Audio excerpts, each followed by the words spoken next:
Well, A.J. Brown just broke his media silence just minutes ago and gave a detailed description of everything going on inside the Eagles locker room and organization, and you need to hear Jordan Mailata coming to the defense of Brown as both a teammate and a leader, and also explaining why the Birds have number 11's back. And Jordan Davis, he got ripped for being out of shape and the real reason behind the Eagles' run defensive woes. Man, this is a crazy day. I'm Thomas Mott. This is the Thomas Mott Show.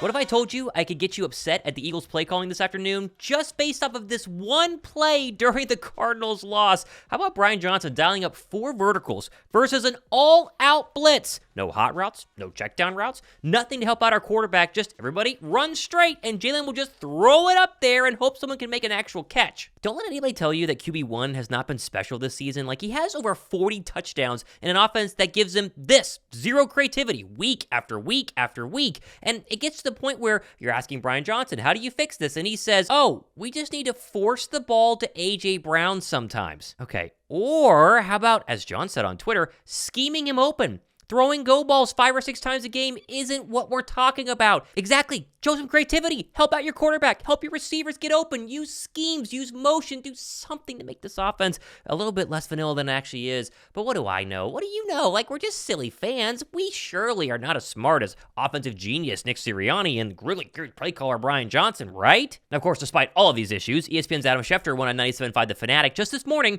and he shot down any chance of Sirianni getting the boot after the season. We see what's going on in Philadelphia. You're asking me about Nick Sirianni right now. The fact that you're asking the question is interesting. I would respond to you by saying that they've gone to the playoffs in 3 of 3 years. You're not firing a coach who's been to the playoffs every year he's coached that team. Well, then you're going to see changes on the staff is what you're going to see. You know, that's what's going to happen. What are the odds that Nick Sirianni gets fired at the end of the season? I think they're probably at 30%. I think it would take an epic, major blowout in the postseason. Give me your guys' thoughts, though, down below in the comments right now. Now, of course, at the center of all the offensive drama has been A.J. Brown and his body language and the lack of media conversations. Well, he put all of that to bed. He spoke in front of the biggest Philly media scrum I've seen in a long time and cleared everything up in this awesome soundbite. Take a listen.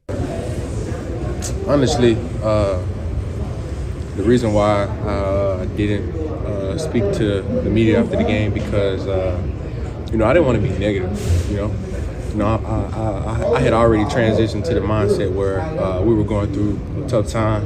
And so me personally, the person I am, who just know I just have to go back to work, and ain't nothing I could do about it, and like I said after the game, I said I was raised. If I had nothing nice to say, I'm not going to say nothing at all.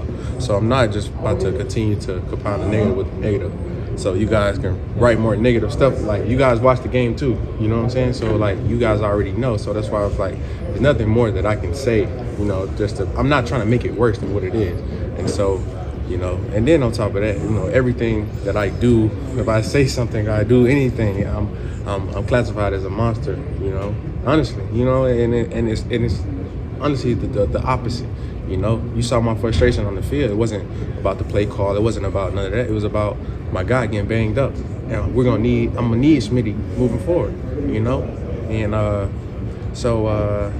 but that was it. I apologize to my teammates today. Because they shouldn't have to answer questions on my behalf. I'm a man. I can speak for myself. I was actually looking forward to seeing one of the reporters here today because I wanted to ask him a question. I'm still going to say the question because he wrote a story, and I did read the story. It was about he said a veteran said something about me and this and that. So I was going to ask him, who is the veteran? Because I know who I am, and I know that's not, you can portray me however you want to portray me, but you know what I'm saying, at the end of the day, Jesus, I know who I am. And so I try to be careful what I say because you guys still gonna write it up however you want to write it up. I was a journalism major, that's your job, you know what I'm saying? So I'm not upset at none of y'all or whatever, but that's just what comes with it. So. I mean, wow, can we get 1,000 likes for that response from AJ? That was perfect. He was mature, was calculated, he took responsibility, he didn't deflect, he answered all the questions, didn't throw any teammates under the bus. This is exactly what I was hoping for. He wants to win. This guy wants to dominate. Oh, and he's also right. Like, everyone in the link was upset, from Brown to the hot dog vendor to us, the fans, after watching what's happened the past couple of weeks. He's fine to show a little bit of emotion on the sideline. I mean, listen to him even come to Nick Sirianni and Brian Johnson's defense. This is incredible. I can tell you,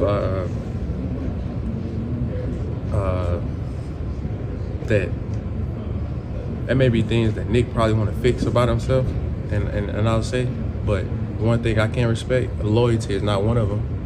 And I say that because he takes up for us when it has nothing to do with him, and he gets the blame, but that comes with his job, and sometimes Jalen does the same thing, and just like Brian, he get the wrong end of the stick sometimes when it be us, but because like I said today, the coaches played 0 snaps this year.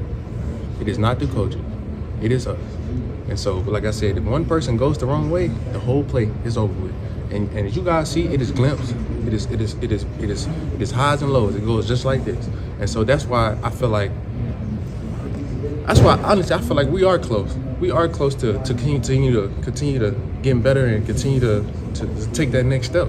With all this freaking adversity, we right there. That's what happens when you're trying to get to the next step. Gravity pulls against you. Everything pulls against you. And I think that's what this team is going through right now. And I think once we fight through that, push through that, we're going to be fine. We're going to be right where we need to be. Because I know we got great people in this locker room. It's so clear to me right now that A.J. Brown is not the problem in Philadelphia. In fact, he's probably one of the solutions to the Eagles' woes right now. That was one of the best press conferences I've seen a diva wide receiver give in a very, very long time, and I can't wait to see what he can do with this, building off of it to maybe help turn the Eagles' season around. And I mean, it seems like his teammates have his back. Listen to Jordan Mailata yesterday on WIP when asked about A.J. Brown, the leader. A.J.'s been great. He's been phenomenal. I mean, the guy organized offensive... gathering before the game. A couple of days before the game, we had to join. Not even an offense; it was a whole team. We had a whole team escape room thing going on, where most of the guys showed up just to build camaraderie. And AJ's been phenomenal about that. He's been great behind the scenes. So, been a great leader, man. Leading by example, working hard. You said you guys had a trip to the escape room. Is that what you said? Yeah, we had a team building exercise, man. We needed to connect. That's cool. Who put that? Was that the team put that together? No, that was AJ. This team helped facilitate the bookings. Right. But yeah, man, all this talk about AJ not being a leader. I'll tell you right now, man, the guy.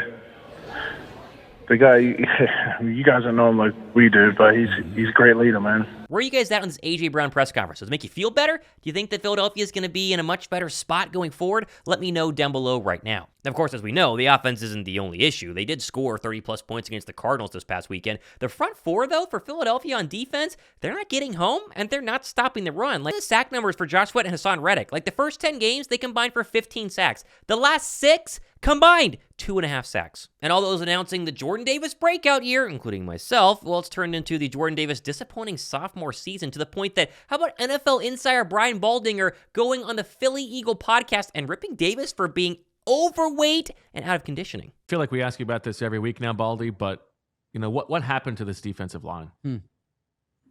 Well, I mean, it's clear that Jordan Davis is out of shape.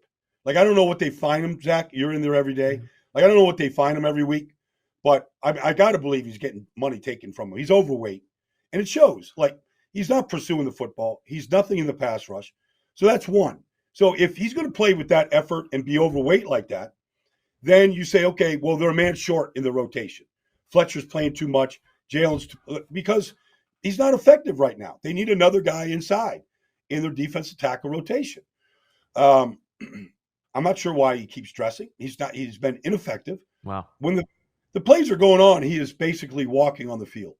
It's bad effort. Yikes. I mean, hard for me to tell if a 300-pounder is in shape or not, but simple film study will show Davis is continually getting deleted by double teams in the run game. Like, he's basically been a non-factor. And I know all the keyboard warriors will go down below and say, well, he's eating up space and linebackers are supposed to be helping out. Remember when Davis, though, was making tackles in the run game when he was actually getting hands on the running back? That's basically been gone. We have not seen him do that. And sure, linebacker help could actually improve the run defense, but he was drafted to not only eat up space, but help the run defense be better, and it went from the best to one of the worst in a matter of weeks. So we got plenty more stuff happening over the next couple of days and weeks, including tonight, our Wednesday Link Live, where myself and Josh Davis will be live for an hour starting at 7:30 p.m. Eastern Time, interacting with you, the guys, the fans. It's the best Eagles live show you can watch week after week after week. We've gotten a lot of new people watching the past couple of weeks, and we take your questions. We react to this stuff without all of the formatted stuff of a daily video. It's live, it's raw, and it's real. If you guys haven't watched a live show yet, I highly encourage you guys to hit the sub button, turn the notification bell, and be there tonight, 7:30 p.m. Eastern Time. It's going to be a bunch of fun.